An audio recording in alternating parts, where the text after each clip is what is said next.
One. Welcome back to the Comic Book Bullies with Nerd is the New Bully. I'm your host Leroy, aka Gummy Worm, with my co-host. This is Eli, aka Kit Kat. Yeah, we're back with another episode, and Eli, man, this is a tough one for me. I'm not even gonna lie. Like, we always start the episode off with celebrity deaths, and this one is a tough one. Like, I almost canceled like tonight. Like, let's just postpone this, do it for another day. But I'm gonna go ahead and do it anyway. Because we're gonna say rest in peace to Kobe Bryant, which I really wasn't expecting to say that anytime soon, especially the beginning of 2020. So news is still coming out exactly what's happened with the situation and how many people were in the situation. Because this morning we heard it was 5 people in the helicopter. Now we're hearing it's 9 people in the helicopter. We found out that his daughter was in the helicopter also. They're saying that basically it was like really foggy in Los Angeles that morning.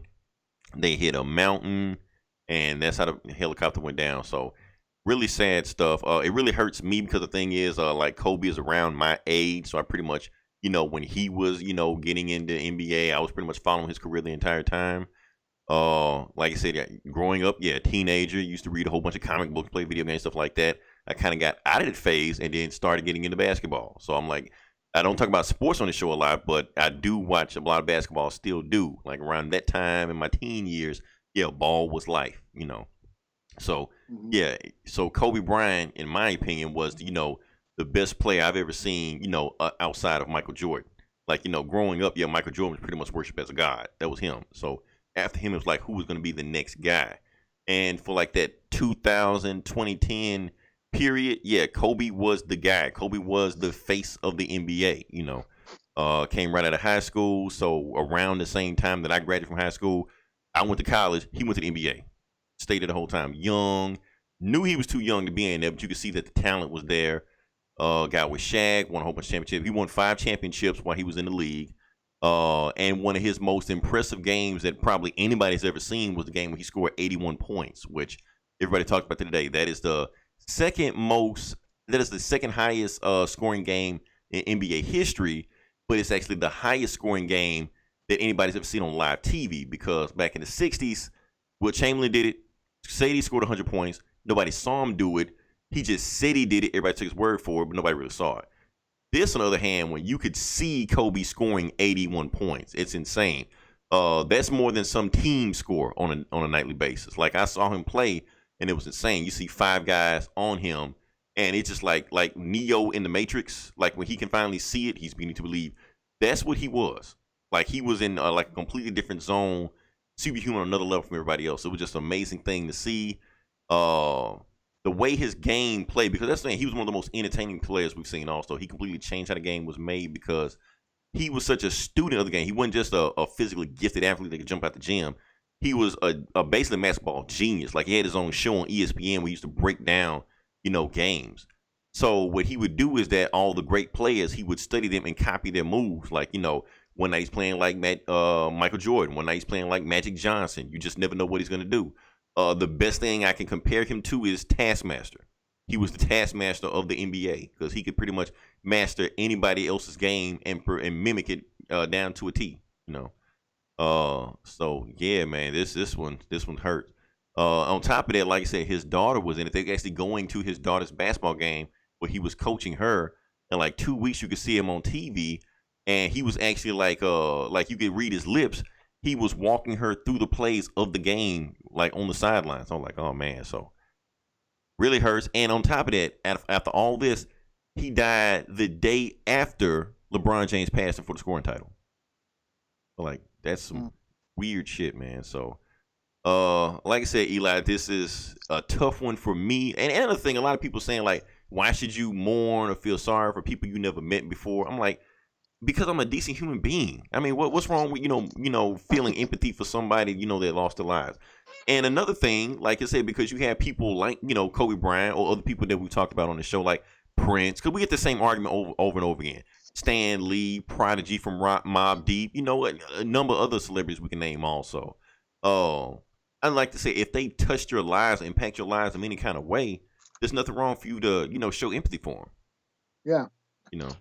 So. Yeah. I mean, I wasn't a basketball fan but I heard of him. Yeah. So And that's so it's another like thing because he transcended the sport. He became like an ambassador of the league, became the face of the league. So yeah. just like LeBron, just like Michael Jordan, even if you don't know anything about the sport, you know them. You know. Yeah, it's like you've reached a level of greatness in your sport or whatever you do when you become a household name. Right. Yeah, I didn't follow basketball. I actually suck at basketball and can't play it for shit. But I've heard of him.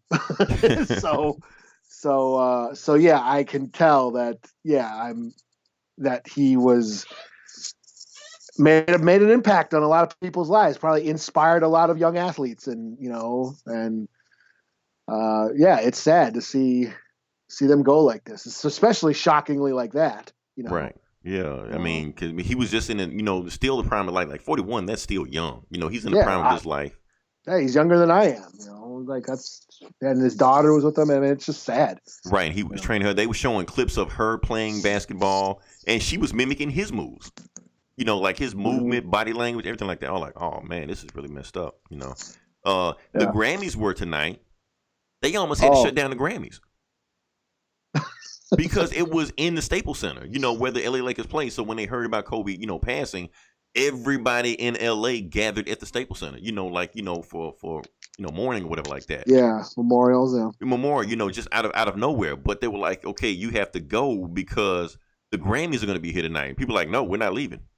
They showed a picture of it. It was like just a sea of people just outside the Staples Center. So I don't know how they worked this out, anything like that. But yeah, and I heard Boyz II Men sung a song for Kobe, on the spot or anything like that. So, yeah, it's just man, this is a tough one. And the reason like I said, I was going if this had just happened, I just heard about it, I would have canceled the podcast tonight. But that's not the Kobe way, because Kobe invented Mamba mentality. Now, and I didn't get this the way he always comes up the Black Mamba. And I watched Kill Bill, and I was like, oh shit, he got that from Kill Bill, because that was Uma Thurman's name in there, so that became his nickname in there, because he basically said that. Reason he called himself the Black Mamba because he was like an assassin on the court. He would take your heart out, You show no emotion, no fear, anything like that, because he was the type of guy that, like, when you play him, not only was he like this great player, this genius player, stuff like that, he put it all on the court. He bled on the court. He broke bones on the court, played through that stuff. Like I said, he came out of high school and he played all the way up until like his late 30s, which you don't do in basketball. He played until his body just gave out, where his Achilles tendon went out. And that's pretty much the kiss of death for any athlete over 30. You're done after that, So he played so much, he just gave his all and gave his body to it. And it basically meant Mamba mentality. You see opportunity, you take it, don't waste it, go for it. And that's pretty much how he lived his life, So if I'm going to honor Kobe just like everybody else do, then I'm going to just do my part and, not waste any time, do it, So, and that's the main thing you want to take away from this whole, basically from his life, I guess, just, go for it, just don't wait around. If you see opportunity, seize it, take it, live your life. So, man, like I said, that was a tough one, Eli. Can we move on from that? Yeah. Yeah, that was a tough one. Hold on, let me get my notes. I don't have notes. All right, so let's move on. Oh, by the way, Eli, how you doing lately? I never asked about you. Every time I talk to you, you say you've been doing worse and worse and worse lately. So how you been doing now? Oh, I'm still nursing my leg and my hip. Still pretty much bedridden. I'm on work leave. I can't, do much. But I did join a gym the other day because they had a pool, and I went swimming. Nice. So okay. So you start New Year's resolution off right? Yeah, well, I haven't been able to exercise or anything because of my leg and my hip. So I was like, you know what? People telling me, hey, swimming's a good exercise. So I did. I joined a gym down the street here. They got a pool, and I tried to do some laps, and holy shit, that shit's hard. Yeah, I did one lap down the length of the pool, and I was like, I was out of breath. like holy shit, that's a way different form of cardio right there. Yeah, so, swimming takes a lot out of you. Yeah. So, but there's no impact on my joints or my muscles. So, that's what I'm going to do in the meantime. Just get out of the house because I'm getting sick of being cooped up here. All the time. So. Okay. Well, glad you're getting better because like I said, 2020 has been like a shit year so far. But I'm glad you're actually getting out there doing something. Yeah. And swimming is a lot of exercise too. It can really take a lot out of you. Oh yeah, Yeah. yeah. I wasn't used to that. Yes, I know how to swim. I know a lot of people is this running joke. Black people can't swim. Yes, I can swim. I took Yeah. offense to that one time because somebody looked at me and said, "You look like a black dude that can swim." I'm like, what the fuck that means? Yeah, Black Manta, motherfucker. Right? Yeah, black man that can swim. I'm gonna swim too. So, yeah, can we move on to the rest of the podcast? Yeah. All right, cool. So this is where we talk about the box office numbers. And Eli, give it to me. What is the number one movie of the week? Crap. What is it? Is it still Bad Boys? It's still Bad Boys for Life. They're running away with it. So yeah, so you got Bad Boys for Life. Can you talk about Bad Boys for a second? I'm not gonna just harp on it, but I think it's been out 2 weeks now, right? So we can do spoilers. Okay. Yeah. Can I spoil it for Eli? I know you don't care. Yeah. I mean, Okay. they win, right?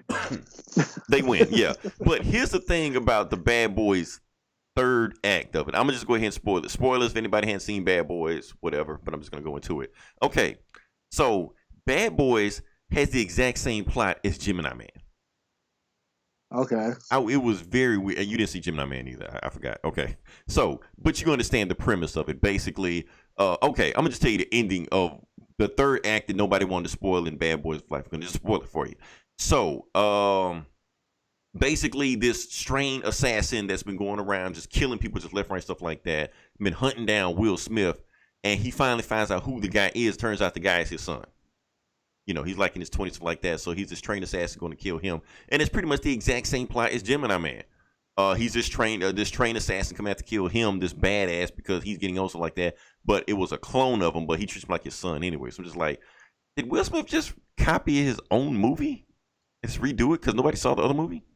Like, I guess. Why not? At least Jaden Smith is not the assassin, whatever. So I don't know. Oh, here we go. Number 2, talking about 1917. I feel like we should watch that movie, Eli, but I don't know. Okay.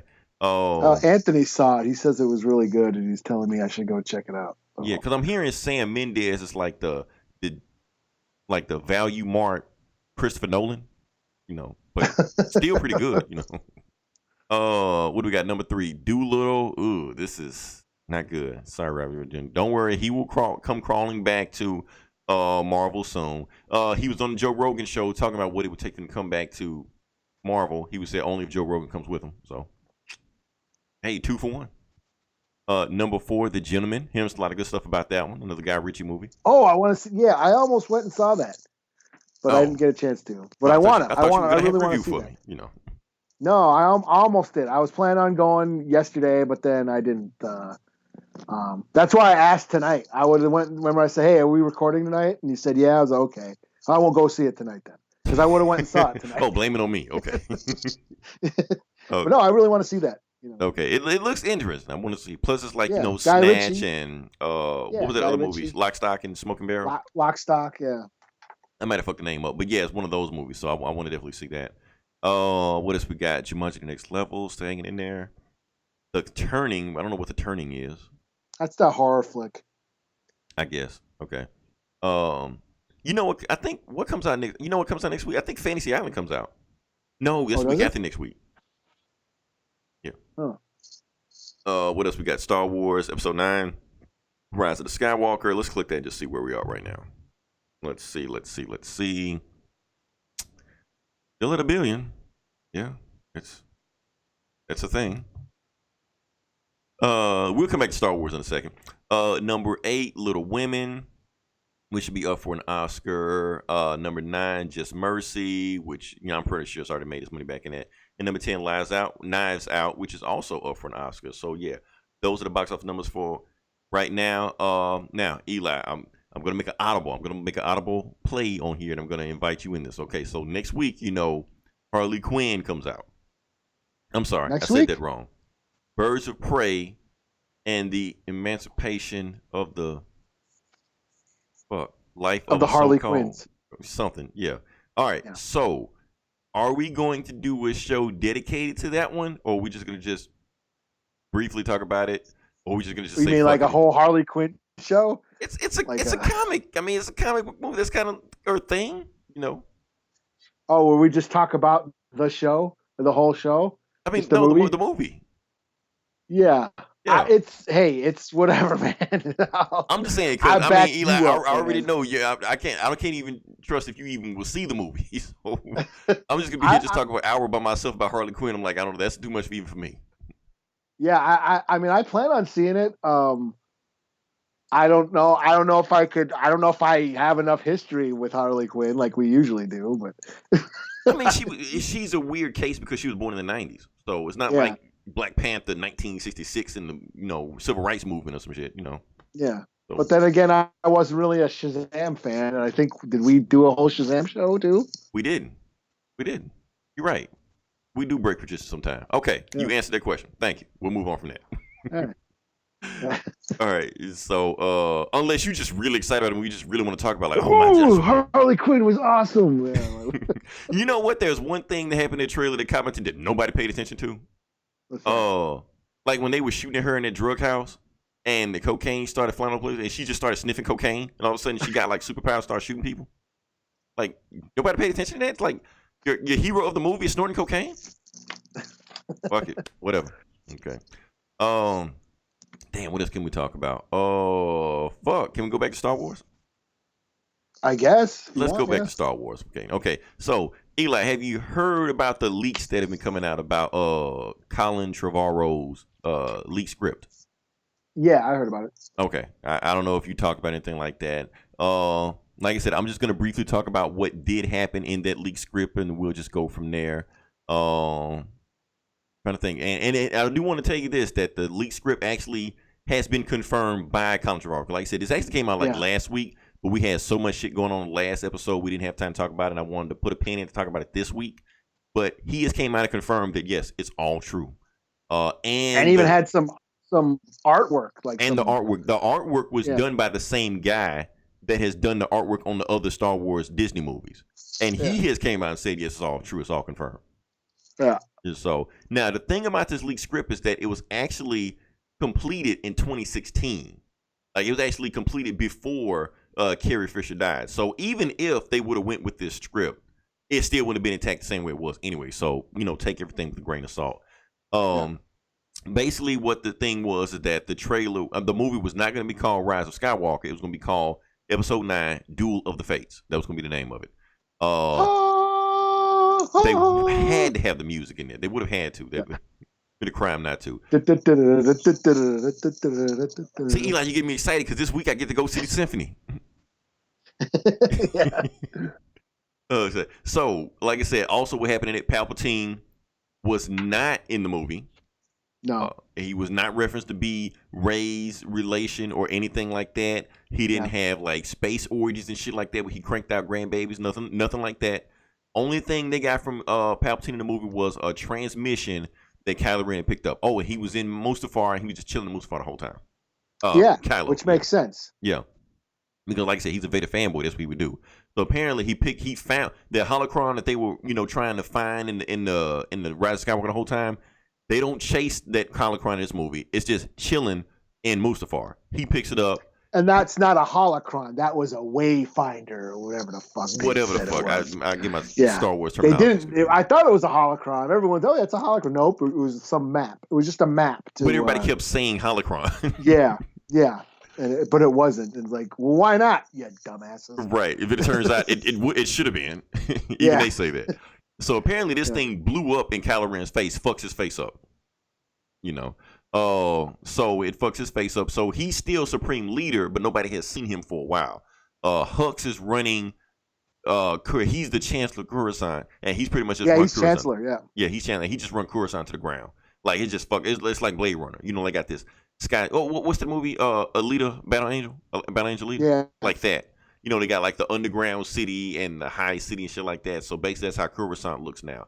And most of the movie is going to take place in Coruscant. The movie's supposed to open up with like this heist of a Star Destroyer. Rey's going to be in like a stormtrooper outfit. She unveils herself. She's wearing like the same outfit Luke was wearing in Return of the Jedi. She was disguised as a, what do you call it? Oh, yes, right. Tusken Raider. Tusken Raider. Yeah, Tusken Raider, yeah. Tusken Raider. That's what it was. Yep. And she had not in that double lightsaber she had in the movie, she has a double lightsaber the whole time in this movie.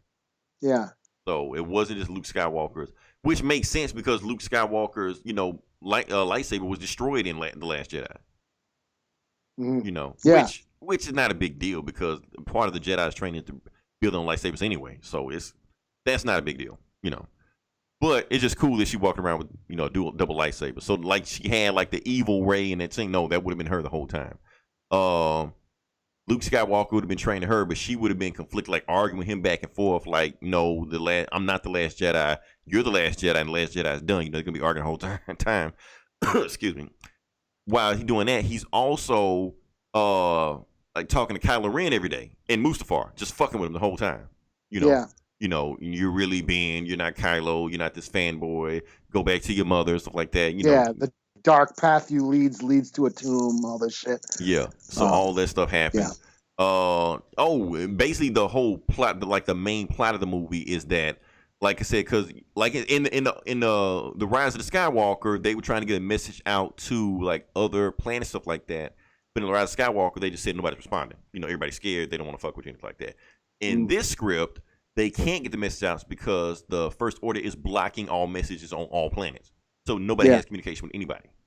Yeah. So the only way to get that communication out is that they have to go to Coruscant to the Jedi Temple, and underground there's this Jedi beacon that the technology is so old the First Order can't stop from getting out. But of course, in order to get there, they have to storm the Jedi Order to get there. So that's pretty much the next 2/3 of the movie. And while they're doing that, you got Finn and Rose. Rose is actually in this movie, like a good bit in this movie. She's like a demolition expert. She's like blowing shit up and shit, planting bombs and shit. Yeah. Yeah, she actually has like a purpose in this movie. That's the thing. So they go C-3PO and R2-D2 are with them the whole time. They go in the ground. They try to find, talk to somebody to help them sneak into the Jedi Temple, stuff like that. I think they get kidnapped. I think they like the First Order to find them, and Rose get like tortured and shit. And I don't know if it's true or not. I think they said they were going to kill R2 or something. I heard something like that, but then I heard, no, that's not true. He would never do that. Yeah, I think he would R2 might get fucked up. Or we would think he would get killed, but yeah, that's a low blow. That would have. Yeah, probably that. So that's going to happen there. Rey was basically going to just. I don't know what I forgot what Rey was supposed to be doing. She was supposed to like get blinded or something, wasn't she? Yeah, at the very end. Yeah, the very end. Like, so she's not Super Saiyan, God Super Saiyan in this movie. No, Kylo Ren actually beats her, and he blinds her. They don't know if it's like forever. We don't know if it's like just the end or whatever, something like that. Oh, Kylo Ren actually, that message that he got that blew up in his face. Oh, he wears a Mandalorian mask also. The rest of the movie. Yeah. And keep in mind, this was written before the Mandalorian. So he wears a Mandalorian mask the rest of the time. The message that Palpatine gave him in that holocron tells him to go find his master. And I think his name was Tor Valum. I think what his name was. And they're hinting at that might have been Darth Plagueis. So basically, Tor Valum trains Kylo into more Sith shit, so he gets even more Sith powers than he did before. Like, he becomes a Sith vampire. Like, he can actually suck the life out of living things around him now. And just like how Luke did in The Empire Strikes Back, when he goes to the tunnel and fights Darth Vader, so does Kylo Ren. He fights Darth Vader, but this is going to be like a whole... Because he was supposed to be some alien species that no one's ever seen. Yeah, he's supposed to be like 7,000 years old or some shit. Yeah, what's his... I forget what you said his name was. The Tor Valum. Yeah, it's supposed to be like some kind of Cthulhu-looking like monster or something. Yeah. Yeah, so something like that. So Kylo's supposed to fight Darth Vader, and it's supposed to be like a big fight, like all kind of like this where the money goes in this fight right here. It was gonna be like all the posters and all kind of shit like that. He beats Vader, basically. And actually, like that helmet that he had the whole time of Vader's helmet, he throws it off the side also. He's like, fuck Vader, I don't care. I'm stronger than Vader now. So he's past the Vader fanboy phase. I think they said even Han Solo shows up again, and they reenact that same scene on the bridge, and Kylo kills him again.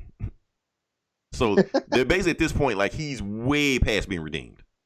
Like, they don't even think about this shit like that. And matter of fact, like, Rey is kind of like conflicted. Like, she don't know whether she needs to be with. I keep getting with. All I know is that she's being chased by the Knights of Ren the whole time. So the Knights of Ren are just on her ass the whole time. Yeah, I don't know that much. Poe is not a spice smuggler in this one. They do go to another planet to hide out away from them, but he finds his like grandfather some shit and he helps him out. He used to be like an old warfighter, shit like that. Leia, like I said, has a big part in this movie. she is gonna try to help recruit people also. Like she goes find Lando. Lando is like, I'm done with the fight. He's basically like still a smuggler. He's like playing cards and shit like that. She like, I need help him. Oh, your boy Bosk.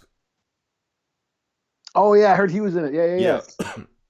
He was gonna be in it. He was gonna be at the same he was place. gonna be like all old and a good guy or some shit. Yeah, like he basically he's supposed to be like rich or shit like that. He's just supposed to be like chilling on a beach somewhere. He sees the beacon or hears the beacon, something like that. He like, well, fuck, I gotta go fight with them. So in the big fight in Coruscant, like he's gonna be there fighting with them. Yeah, like the whole like Leia was gonna like at the end, Leia was gonna like show up with the whole fleet of fucking rebels on Coruscant and like save the day and shit. But who she comes with, she basically had nothing but like smugglers, bounty hunters, scoundrels, criminals. That's who helps fights, you know. And basically how she gonna send the beacon out, like she's gonna send the beacon to R2. She's wearing all white and basically the exact same way it was in A New Hope, you know. And basically gonna tell the galaxy, you're my only hope or some shit, you know. And that's what gets everybody like, oh fuck, we gotta go fight now. So they're gonna be like a sky battle and a ground battle. Then is that's gonna talk the stormtroopers or some of the stormtroopers into helping them fight. So the stormtroopers gonna revolt against the First Order, team up with Finn and go and help him fight. Which makes sense. Which makes sense because that was his arc. And because it always rubbed me the wrong way about Finn just murdering stormtroopers just left and right, like just does not care. You know, you think he would feel bad about that, thinking like, okay, maybe they had the same mental programming like I do. So in this one, yeah, he does convince them to fight with him. You know, so I thought that was pretty smart also. The First Order, like the fight basically is going the wrong way. Basically, it's like they realize they're going to lose this fight. So they're like, fuck this, we're going to get out of here. So like the main generals and admirals, stuff like that, they hop in. They get in the, what's the name of their main base? The Starkiller base? Not Starkiller base. Like their main base. Where are Coruscant? No. Their main spaceship base, like the lead. They have a name. I forgot it. Can't remember it. Anyway, I don't know. Yeah. Anyway, they get on that ship because basically it's Kylo Ren's ship, but they get on that ship. They're like, "Fuck, we're gonna get the fuck out of here." But when Rose got tortured, she escaped and she rigs and she hacked into the machine where she fucked up their navigation systems. So when they shoot off to get away from them, they fly right into a planet. So they're done. Your boy Hux turns out that he's been a Sith fanboy the whole time. But reason is he's not Force sensitive, so he can't be a Jedi or a Sith, anything like that. But he's like all kind of like Jedi memorabilia with him. So when he realized he's about to be beaten, like the First Order's done and the rebels about to take over, he seppukus himself, kills himself, ritual suicide with a lightsaber. He's done. Back to Rey and Kylo Ren. Like I said, they eventually fight at the end. Kylo Ren like he can't be redeemed. Kylo blinds her, knocks out. He's about to kill her, but before he can kill her, Luke Skywalker shows up as the Force Ghost and grabs the lightsaber. So apparently they get into another fight. A lightsaber Jedi whatever fight. And I think Luke, Yoda, and Obi-Wan talk to Rey and tell her that he can't be redeemed. We realize it, and that Force vampire powers that Kylo gets, he used it on Rey, sucks all the life out of her, kills her. But doing that actually heals him because his face was all fucked up from that thing, and from the Mandalorian helmet that smelt it. He didn't wait for it to dry or like to seal it like that. He just put the shit on his face and fucked his face even more up.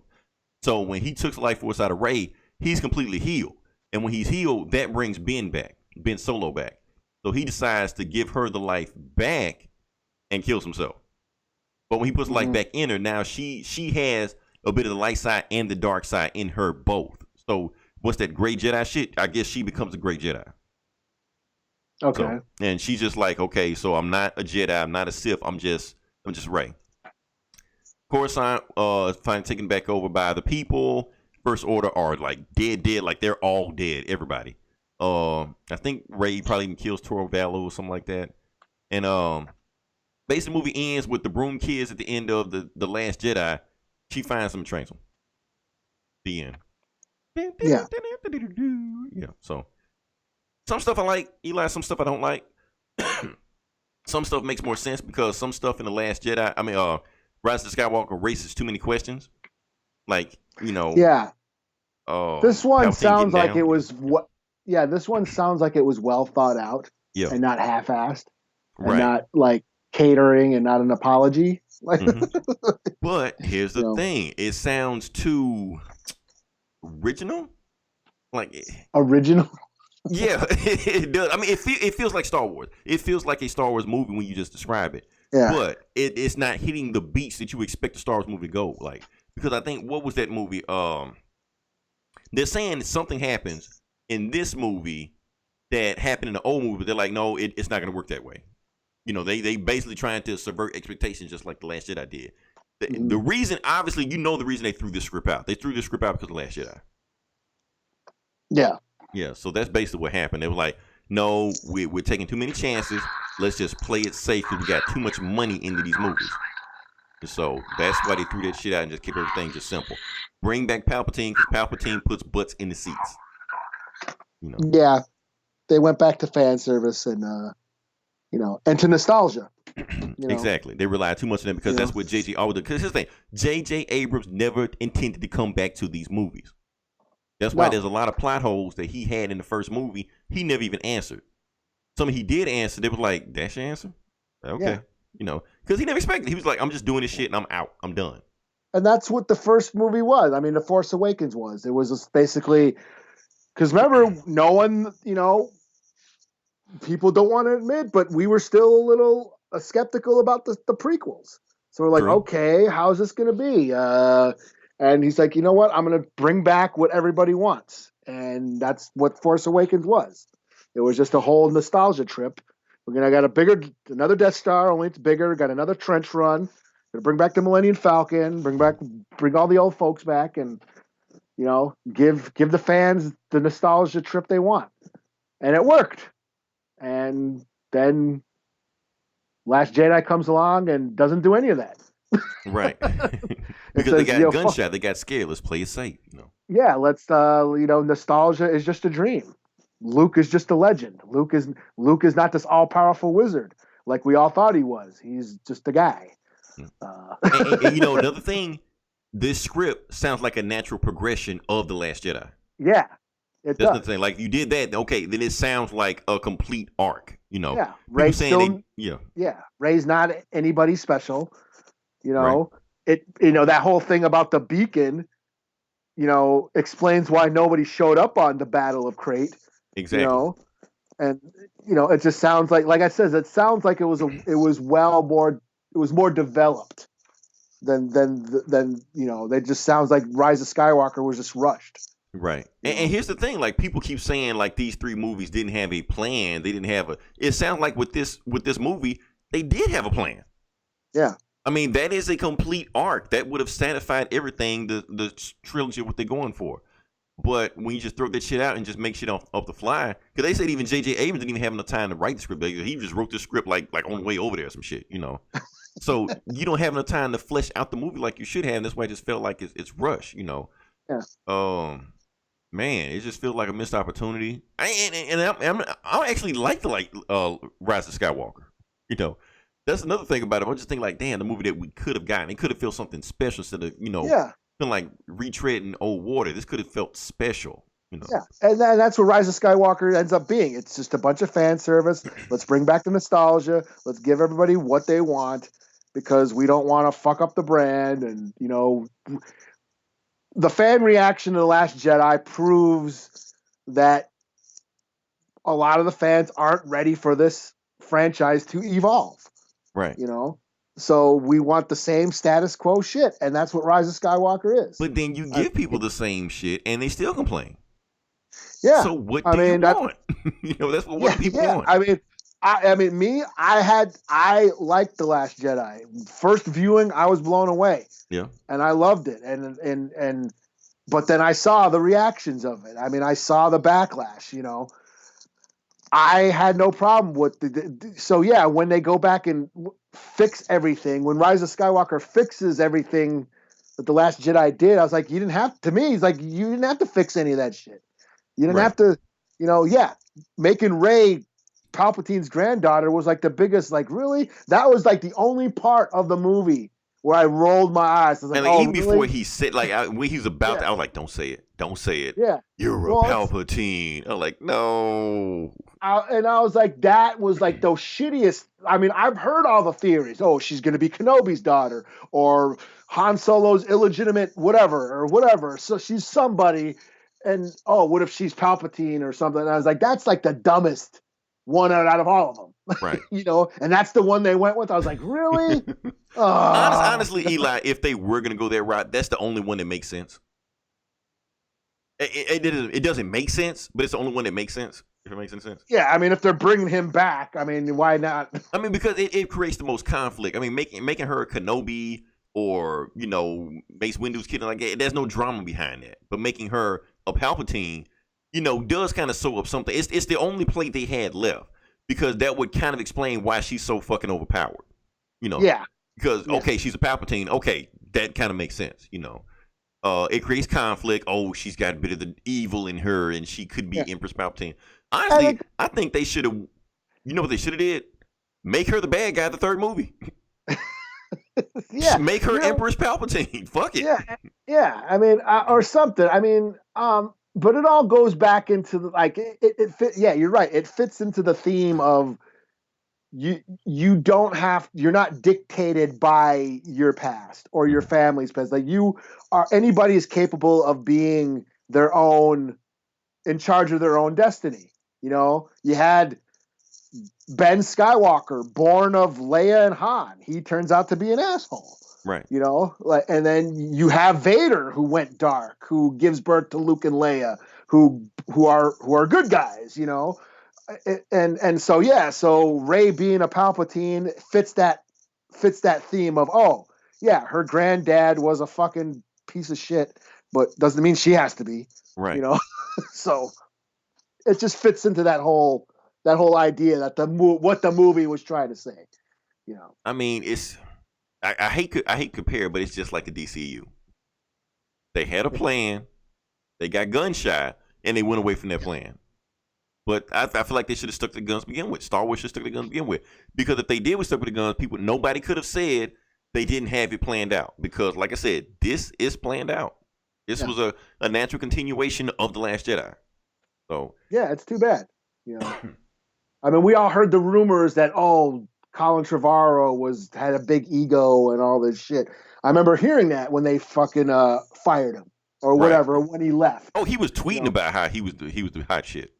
Yeah, but that happened also around when Lord Miller got fired off of Solo. Right. So, like, you know, and then that shit came out about Gareth Edwards, how they changed Rogue One. Like, Rogue One was way more darker. Yeah. I heard he wasn't even allowed in when they edited, he wasn't even allowed in the room. Yeah, that they lightened it up. I mean, as grim and bleak as Rogue One is, they lightened it up. You know what I mean? That he had a much grimmer tone to it. You know, but that's what he wanted. He wanted a Full Metal Jacket version of a fucking Star Wars movie. And maybe that's how, you know, The Mandalorian succeeded, where the rest of them kind of, I won't say fail, but kind of, you know, falter.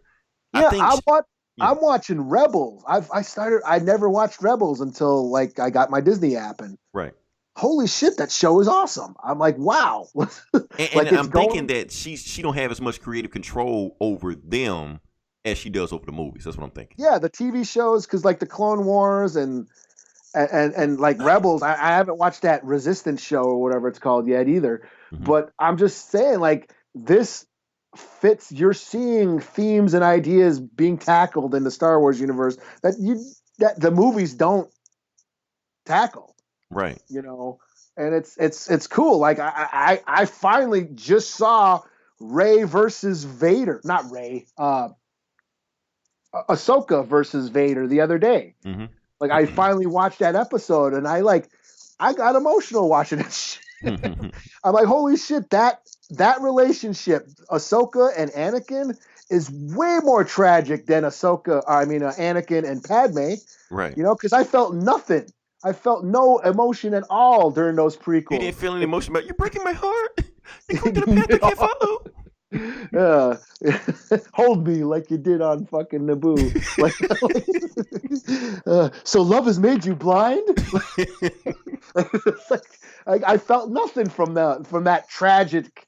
That's supposed to be a tragedy, right? But I felt nothing. But here, this cartoon comes in it, and you see Ahsoka confronting Vader. She hasn't seen Anakin since she left the Jedi Order during the Clone Wars, and now she's confronting Vader. And that I was like, whoa, holy shit! It was so emotional for me. I was like, damn. Like I started tearing up and shit. Like, holy shit, I'm getting more emotion from this, the tragedy of their two relationships, because that's like, it's not a romance. It's like she's his little sister, Right. you know. And then when she says, I won't leave you, I was like, oh my god, like I won't leave you this time. And she cut through his mask, like Right. she cut through his mask, and you can see his eye. You know, you could see his eye appearing through the mask, like she cut through the barrier of Vader and got to Anakin. And for that split second, Anakin's like, "Oh shit," you know. But then he goes, "No, then you're gonna die." Then he goes back to the dark. Yeah. I mean, And because it that was all was the like, theme that Anakin yeah, is in there somewhere. yeah. And then that thing falls on them, and then they're, Ezra's crying and shit. I was like, "Oh my god, this why wasn't this shit in the movies?" You know? They're scared to pull the trigger on it. I mean, but this is Yeah. where the movies need to go. Yeah. I mean, you have no choice. They have to go that direction. So Yeah. I think this is just a bump in the road. But I do feel like, even though it's a bump in the road, I do feel like they do not need to ignore this. I feel Yeah. like they need to explore this. It's meat in these movies.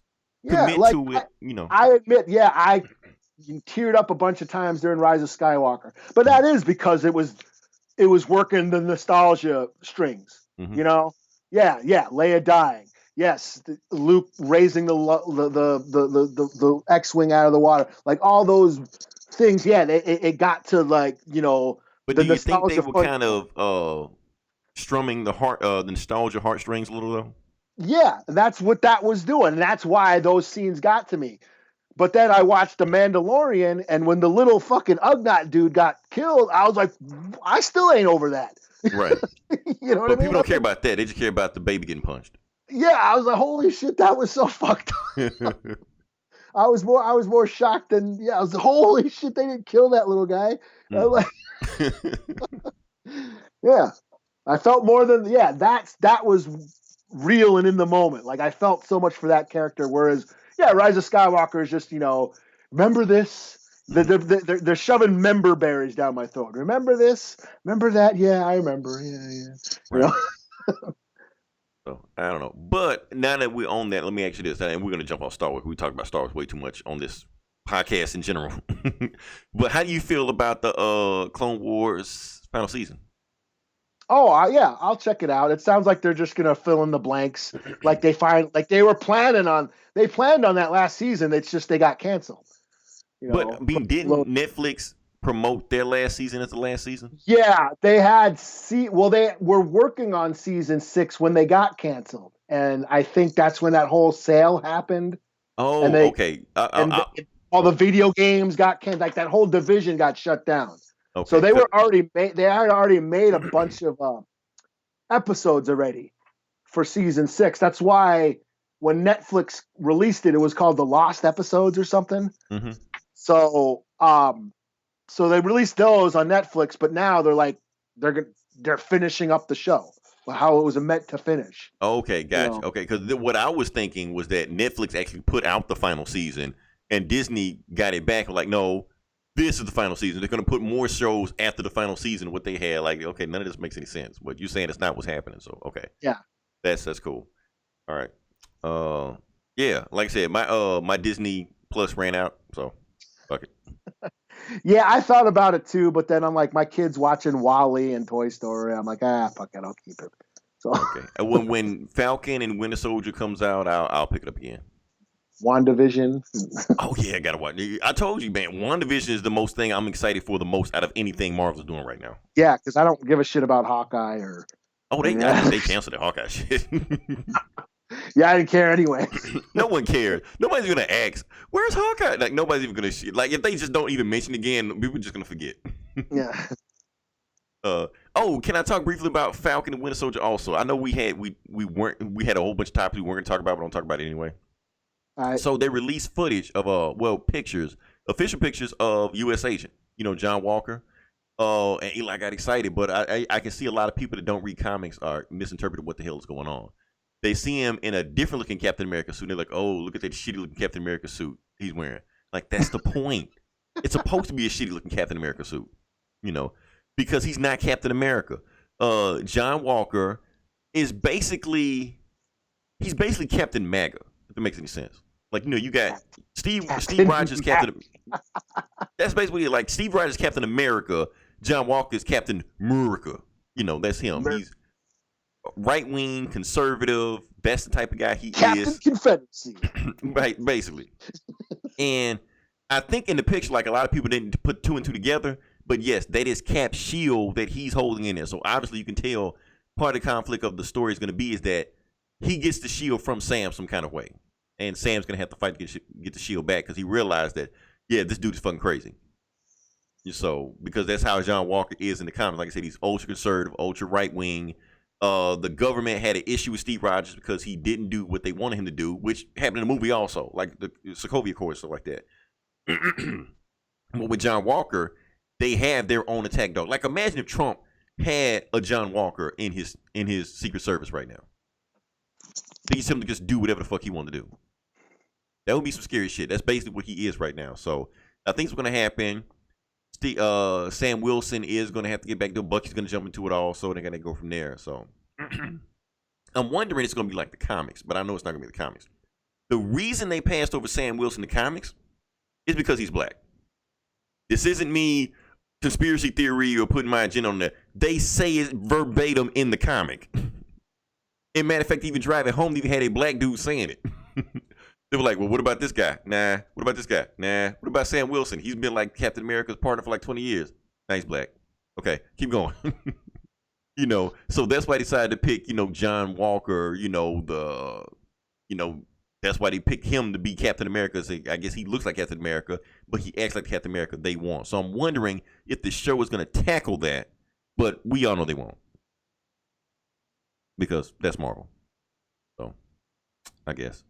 Let me see. Can we move on past that? Yeah. Cool. All right. So let's go to the video game section. And actually, I'm gonna spend a little bit of time. Excuse me. Hello, Cole. I gotta get some cough drops, something like that. So we're gonna spend a little time on the video game section. Actually, a bunch of shit happened. First thing, Eli, what I did is that I simulated Madden 20 Super Bowl, and I had a prediction about who's gonna win. Oh yeah. Mm-hmm.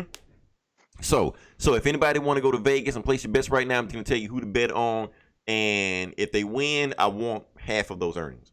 So yes. So according to Madden, and I only did one simulation, I didn't do like 20 or 10, anything like that.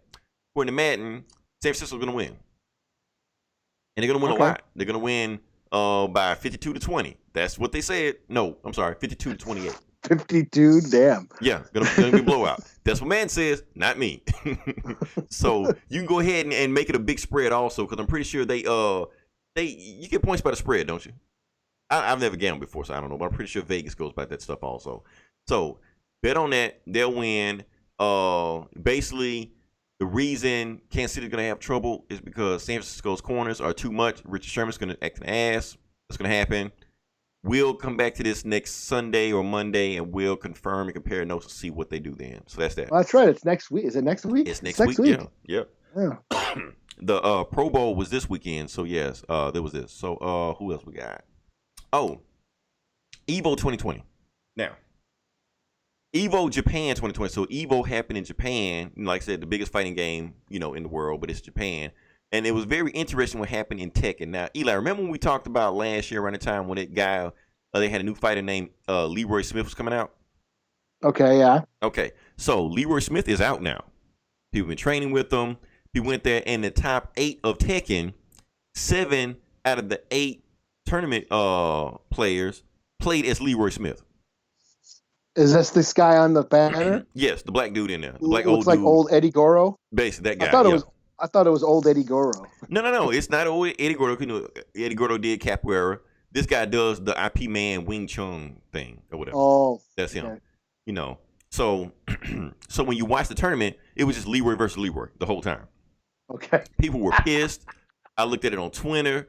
It was funny. People were like, man, fuck Leroy. Every time I turn around, I saw he's playing. He's destroying the game. He's ruining the game. Pick somebody else. Does he get the glow? Yeah, people were just pissed, man. Leroy didn't get the glow, but that would have been funny if he did. So, yeah, and the funny thing about it, you think it'd be like somebody from Atlanta or some dude with gold teeth playing with Leroy. Nah, bunch of Asian, Japanese dudes playing with him.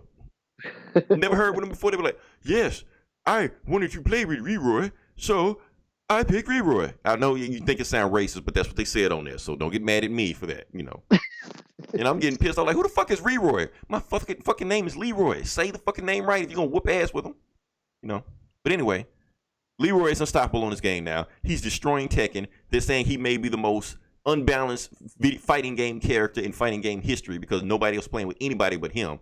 You pick anybody else, you will lose. Not the first time Tekken has had a problem with this. There was this big fat dude named Bob in Tekken 6. And the same exact thing happened. They just pretty much called the game Bob 6. So now they're calling Tekken 7 Leroy 7. They're like, there's no reason to pick anybody else right now. So until they fix him, he's going to be the most dominant person ever. So I'm just Brian Fury, he was an asshole. Brian Fury was an asshole, but apparently nobody can beat this guy. They saying he's so easy to pick. Automatic combo. He parries everything. He pretty much kill you just one hit. So like the other guy he's playing against, like one round in like the grand finals, like one. The rest of him he just got beat perfect left and right and shit like that. I'm like, okay, it's pretty ugly, So yeah, everybody hates Leroy. I might make that the name of the podcast. I don't know. We'll see. Everybody hates Leroy. The funny thing about it. So, like I said, Evo 2020, one of the biggest payout tournaments in the world. Like I said, the winner of Tekken got paid 1 million yen, which like translates like $10,000. Still a lot of money, Street Fighter 5 got paid $1,010,000. Guess how much the Smash Brothers winner won? Here's the crazy thing. $1 million. Not even close. They gave him a they gave him a controller, basically. Oh, yeah, a signed controller. That's what he won. It was a gold-plated controller, some shit like that. I think it was worth like $40 for like that. I like, damn.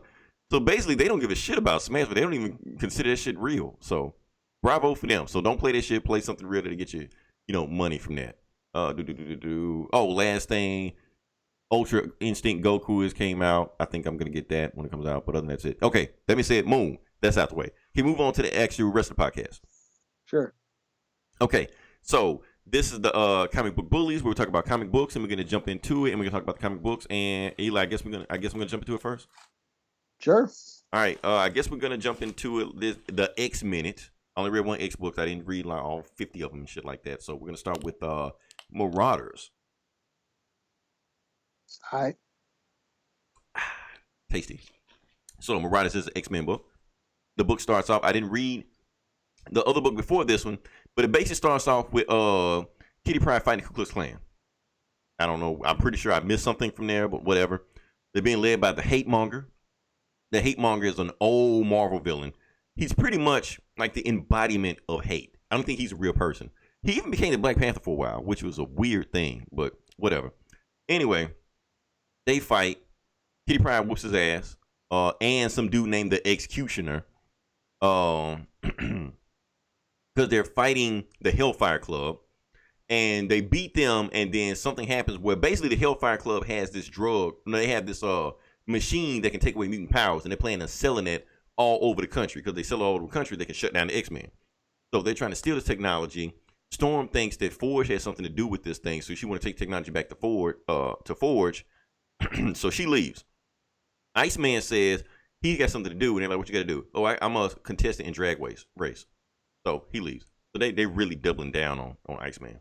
So basically, the two Omega level mutants has left, and Kitty Pryde is by herself just sailing. When she does that, Sebastian Shaw pops up on the boat. Like, oh shit, Sebastian Shaw. You're like, yeah, I planned all this stuff purposely. I waited for your two Omega level mutants to get the fuck away from you, so I can attack you personally. You're like, I don't need them to take you out. Like, oh yeah, you do. So he takes this Krakoan seed out of his pocket. He's like, oh Kitty, you're gonna like this. Throws it at her, and Apparently, these seeds grow and they attach onto Kitty Pryde, where she can't phase out of them. She's stuck in this tree limb, whatever like that. So she's trapped and can't do anything. He's still on the boat. Sebastian Shaw says, "Okay, I'm finally done with you, Kitty Pryde." He blows up the side of the boat and it starts sinking. And Kitty Pryde just like, "Okay, it don't matter if you kill me. I'm an X-Man. They'll bring me back." And Sebastian's like, no, they won't, because you're not allowed in Krakoa. So since you're not in Krakoa, they never backed up your memory. So when you die, that's it for you. That's why your Omega level mutants been hovering around you the whole time, trying to protect you to make sure it didn't happen to you, because they can't bring you back. So bye. And she sinks to the bottom of the ocean. Sebastian Shaw smokes a cigar. The end. So I'd probably get more out of this if I kept up with the story. Like I said, these X-Men books got so much shit going on. It's cool. All right. 3.5 out of 5. Yeah. All right. I don't believe I read any Marvel this week. It's the only one I read. Yeah. All right. Well, I guess I'll go with this Wonder Woman. We're showing our bias, I think. Yeah, definitely Wonder Woman, because I started to pick that up, but I saw that $10 price tag and I'm like, I don't know. Yeah. Well, it's basically it's $7.50, so they're doing the celebration. The Wonder Woman celebration, like Detective 1000, Action Comics 1000, Spider-Man 800, yeah. Yeah, so they're doing this with Wonder Woman, and it's just a bunch of short stories, sort of, it's just a tribute to Wonder Woman, And I mean, I can't say I'm a big Wonder Woman fan, so I'm not familiar with her, a lot of her mythology, but this was just a peek into. And they changed this shit so much. That's another thing. Yeah, I mean, there's stuff with her fighting Cheetah. She goes, fighting, stuff with her mom and going back to Themyscira and all that. There's a really cool Bombshells story in there. There's a story where she's this little girl who knows how to make flowers and plants. She's like a big fan of Wonder Woman. I thought that was a really cool story. It's just basically celebrating Wonder Woman. It's just a tribute to Wonder Woman, her character, and they're different. I mean, what I got from this is like Wonder Woman's different. She's a different hero than, Batman, Superman, or Batman. She's trying to talk the enemy down a lot of times. Yeah, she's more she's more empathetic. She's more nurturing. And yeah, I thought that was pretty cool. I mean, like I said, I'm not a big Wonder Woman fan. I'm not a fan. Never really got into her comic books, but just reading this, I'm like, it was nice to see just a celebration of her character. So, yeah. So it's just a bunch. Like I said, it was a 100 pages, but a bunch of short stories and pinups and stuff like that. So I give it a 3 out of 5. It was just a greatest hits, a tribute to Wonder Woman. That's Wonder Woman. I always said I was going to go back and read like some of the old school Wonder Woman, maybe like the George Perez run, Ares come from and stuff like that. But I don't know. I got sidetracked. Oh, I finally saw that Bloodlines movie. I kind of liked it. Bloodlines. That DC animated movie? Oh, no, I didn't see it. Yeah, see, the thing is with DC Universe, they used to drop this stuff the day of. Like when the Doomsday Superman movies came out, that was the day of. But now they have some kind of policy now where they release it 90 days after the stuff came out now. So I had to wait. And I wasn't going to buy it because I was like, it was going to come out anyway. So it finally came out. So yeah. It was okay. So, my turn? Yeah. Let's see. Fuck, what I read? Oh, Superman. It's the Superman. Superman number... Where am I? 19? I think I'm at 19. Okay. 19? Yeah, we're going to go with that one. Okay, so, like I said, this is the book after Superman revealed to the world that he's Clark Kent. He's actually in the office with Perry White, with all the Daily Planet staff, standing at the, behind the window, trying to eavesdrop in on what's going on. And Perry White just telling him, okay, now that the world knows you're Clark Kent, this creates a lot of problems for the Daily Planet. And Lois like, what kind of problems? I mean, first off, everybody knew we were friends with Superman anyway, so it's not like they're gonna attack us. I mean, hell, they already tried to attack us beforehand anyway. So what's gonna change? Well, first off, with the insurance companies, with other rival newspapers. The fact that he was hiding his identity and pretending like he knew Superman, that creates a big, libel problem for us. We can get sued big time. So Clark Kent, you're fired. I'm like, wait, what? Yeah. But I just had a position open up, so you're rehired. I don't know what the fuck they had to do anything. So yeah. So I guess he had to hire Clark Kent officially under whatever he did before, so put it on the books, whatever like that. So so Clark Kent works for the Daily Planet. He's still gonna be named Clark Kent. He's like, so what's your name gonna be on the byline? It's gonna be Superman, gonna be Clark Kent, it's gonna be Chaz. What's your name gonna be? Kal-El. You're like, yeah, I'll just stay Clark. Okay, you can be Clark, but you can no longer cite your source as Superman. That's like illegal or some shit. You can't do that. And Lois like, well, can I do it? She's like, shut up, Lois. So Superman, well, Clark. So he's not wearing glasses anymore. He's just wearing the suit and tie, stuff like that. And Perry also tells him, oh, and now that the Clark Kent thing is done, so now I don't have to worry about you turning in papers late anymore. You're like, huh? Yeah, because the only reason I gave you a pass before, because, Clark Kent was kind of like a moron, always clumsy, always tripping and shit like that. But now I know that you were fooling and was acting, idiot on purpose. Now you can turn your papers in on time. They're like, sure, Perry. Yeah, because you got super speed. I don't pick that up with my regular people. You're Superman. You can turn in paper on time. So he goes out to the bullpen, hugs everybody. Everybody's like, Superman, you did this, Clark Kent, like that. Then he flies and he's just like eavesdropping on people to see what they think about his situation. They don't care. It's just like, fuck it, okay, he's Clark Kent. Doesn't really bother me. Then he goes to the Justice League, and the Justice League throws him at the Hall of Justice. They throw him a party. Okay, first half of that story. Next half of the story, we see in space, we see the Dominators, the Temerians, the Thanagarians. I can't remember that last alien group. They're all trying to inhabit this other planet, but since they're all in this united planet nation thing like that, they're gonna, go split the planet amongst themselves and like own it in general. But they can do that. Somebody crashes directly to the planet, and it turns out it's Mongol. Mongol's like, I don't give a fuck about United Planets. I don't give a fuck about United Nations. I don't give a fuck all of your planets. I'm finna fuck everybody up right now. He just starts beating the shit out of people. Just for no fucking reason. Superman shows up. Superman like, sorry I'm late, but I knew if I was here on time, Mongol wouldn't have showed up. And Mongol like, are you insulting me? If you were here, if I knew you were here, I would have came here faster. So I can kick your ass in front of everybody. So Mongol and Superman fight, and eventually Mongol actually just beats the shit out of him.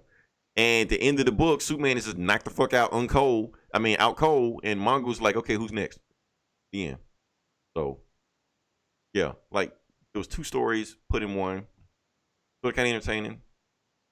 I don't know. You sound thrilled.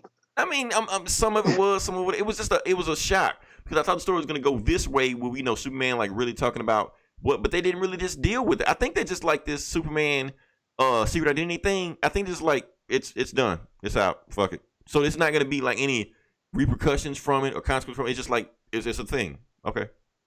And now he's off in space doing some other shit. Because people in space don't care who he is. He's Superman. So 3 out of 5. All right. Well, let's see. Should I do the Batman? I guess I can do Batman. I mean, you can. Yeah. Yeah. There's that and Detective. Should I just do the Bat Minute? Go for it. Yeah, you can knock them both out at the same time. All right, okay. Batman 87. Wait. You do Detective, I do Batman. That's the last book I got. Okay. You want me to do Detective? Yeah, you do Detective, I do Batman. Even though you read both, but yeah. All right. I'll do Detective. What is it? Detective, shit. The new Detective comics. Shit, I forget what number it is. 10, 18 or something. So this is wrapping up that this Viking Santa Claus Christmas special. Okay. So there was some bunch of murders going around Gotham during Christmas. Batman's been investigating, and there seem to be done in sort of this Norse mythology ritual, which coincides with the winter solstice.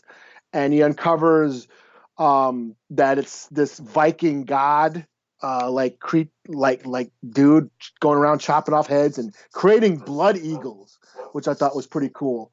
For those who don't know what blood eagles are, basically it was like a Viking ritual where if you commit, from what I understand, if you committed a crime or something, they basically cut holes in your back and Damn. pulled your lungs out of your back. What? And That's while a you were thing? still alive, and you were still breathing, so your lungs would fill up with air, and they would almost look like wings, your lungs would be sticking out of your back while you're breathing, and they would puff out like wings and shit. They called it a blood eagle.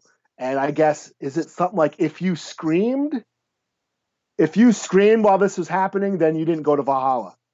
What? So, Okay. yeah. That's that's just shit I learned. That's from an Amon Amarth song. That's what the hell? Yeah. Viking metal. Get into it. But anyway, so Batman investigates these murders. It turns out this cult is trying to resurrect this like Norse goddess. And basically Batman comes and saves the day. And, they do resurrect this goddess, and this big monster comes and eats a bunch of them. And Batman fights it, of course, and finds its weakness and sends it back to the porthole and shit. And then Merry Christmas. Happy New Year. So pretty cool. It was fun. I give it a 4 out of 5. So yeah. Wow. Okay. All right. Like I said, that was Detective. Hoping the Batman story can match up with that. So the Batman, which one is this one? 87? 87. Okay. So Batman 87. The book starts off with Riddler and Penguin having a phone call basically about that some crazy guy named the Designer is coming after both of them. And Penguin's like, I'm already a step ahead of you. And you look at his room, and it's just a whole bunch of dead people in the room. He basically all his lieutenants. He's already killed all of them. So that way, the Designer can't find any information about the Penguin. And the Riddler's just like, I'm just nervous as fuck. And the Riddler looks weird as fuck. I don't know if they did something to him or I missed whatever story that was going on with that. Says, he hasn't slept in 3 months and shit. Yeah, but he got like dinosaur bones in his back and some shit. Yeah, he's all fucked up. I mean, fucking Penguin looks wicked too, man. Penguin that's just like a cool ass design, Yeah. But I think whatever Riddler's I think that has something to do with the year of the villain shit. Lex Luthor did some shit to him or whatever. But anyway, we cut through it, and like I said, the last book, those 5 assassins that got together, and they were, going to pull off a target, but nobody knows what the target is. So the police have got him, and apparently the new police commissioner is now Harvey Bullock. Now, I don't know if this has something to do with the Gordon Who Laughs or what, but yeah, Bullock is the new police commissioner now. Batman shows up, they have a conversation, and Bullock's like, I'm not Gordon, don't sneak up on me like that. He's like, I don't care, Bullock, just take him to the black box. What was the black block? Did I say it right? The box? The black block. Fuck. The black block. Black block. The black block. Yeah. There it is. The black block. Okay, so the black block is this ultra security prison in the bottom of GCPD for criminals too dangerous for Arkham. Batman's like, I'm tired of putting these guys in Arkham because they're just going to break out anyway. So he had Lucius Fox build a cell so good that even Batman can't break out of it. So if Batman can't break out of it, these guys can't break out of it. So Batman goes down there. He's like, he wants to talk to Slade first because he wants to know what the hell they're in Gotham for anyway. And Slade is like in the black box, and he's black block, and he's just like, yeah, Batman, this little cell you got me in is cute, but I'm gonna break out of it anyway. So it doesn't really matter. And he's like, who are you working for? Where are they? That's shit Batman always says. And Slade like, I'm not telling you anything. Matter of fact, you can talk to the rest of these guys too. They don't know anything, but you're gonna talk to them anyway. So Batman's like, okay, Bullock, open the cell for Cheshire.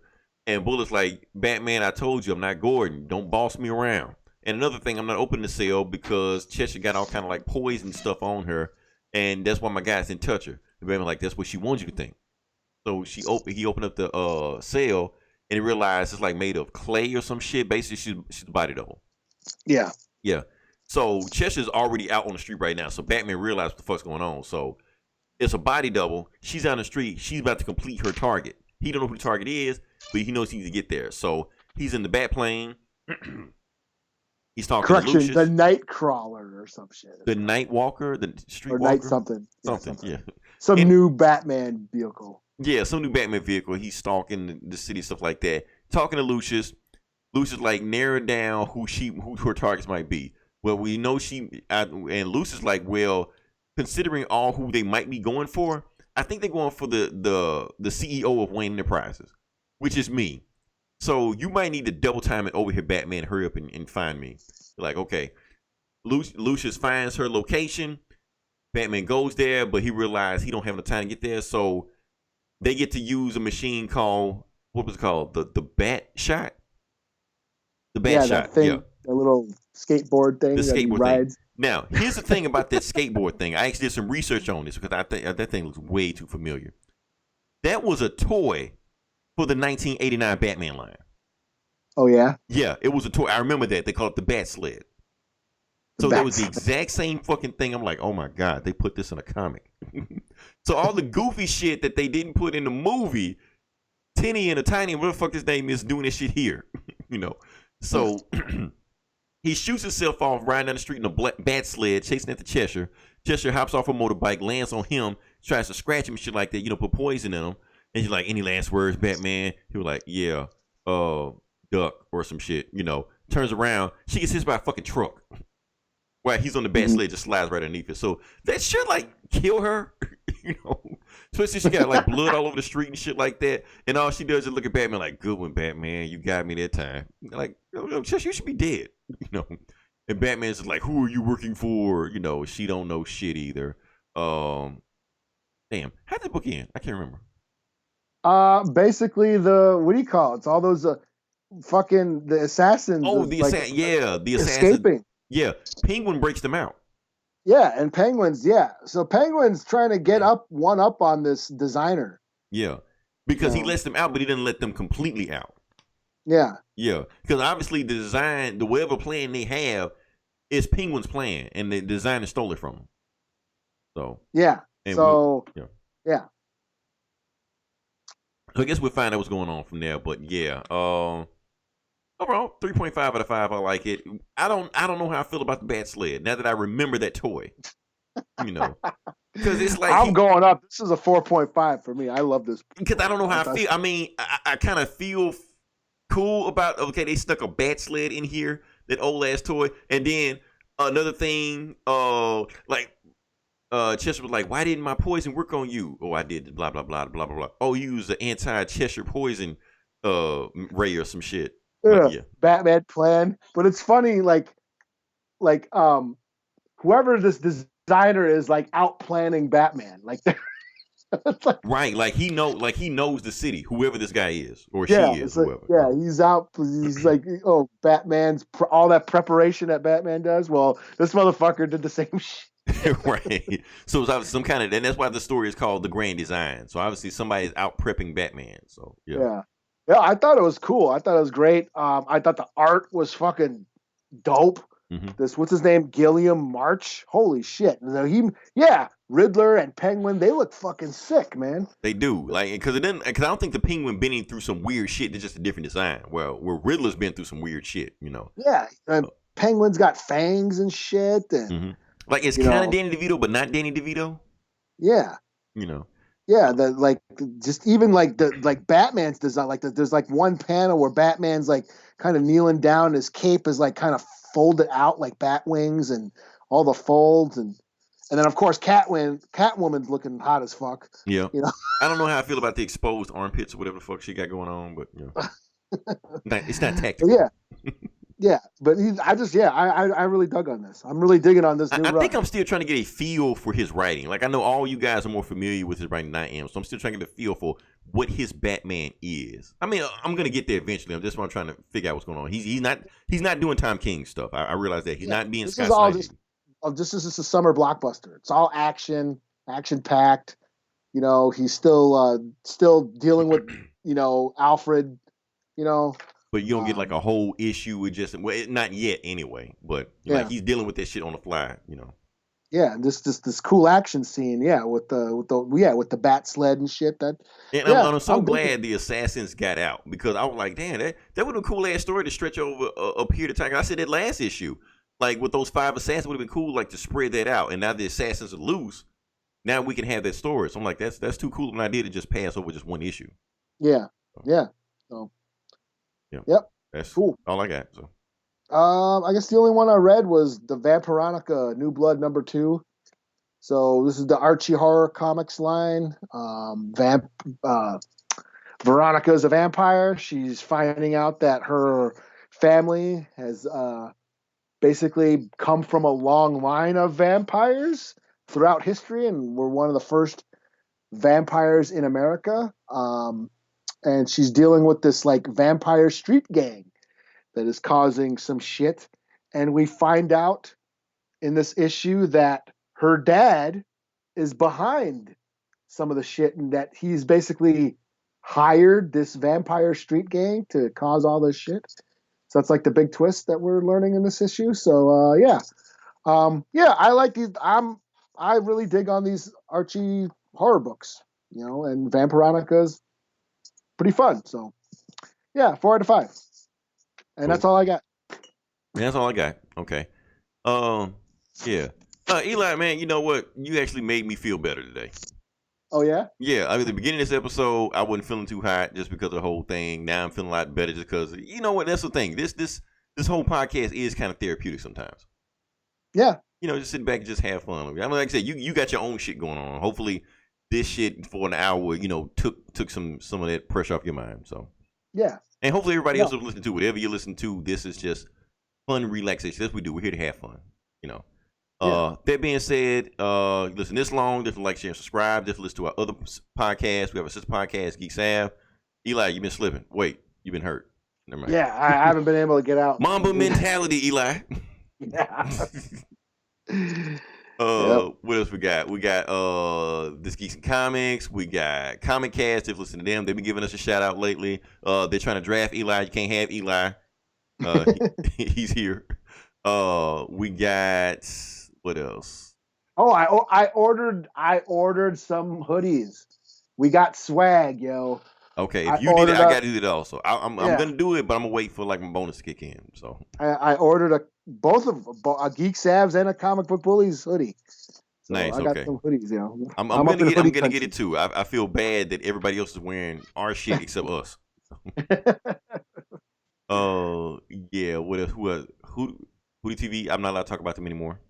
Well, I guess Get Valiant is Hoodoo TV now or something like that. So I can't talk about either one of them now, or what? Well, Bloodshot. You like Bloodshot? Nah, not really.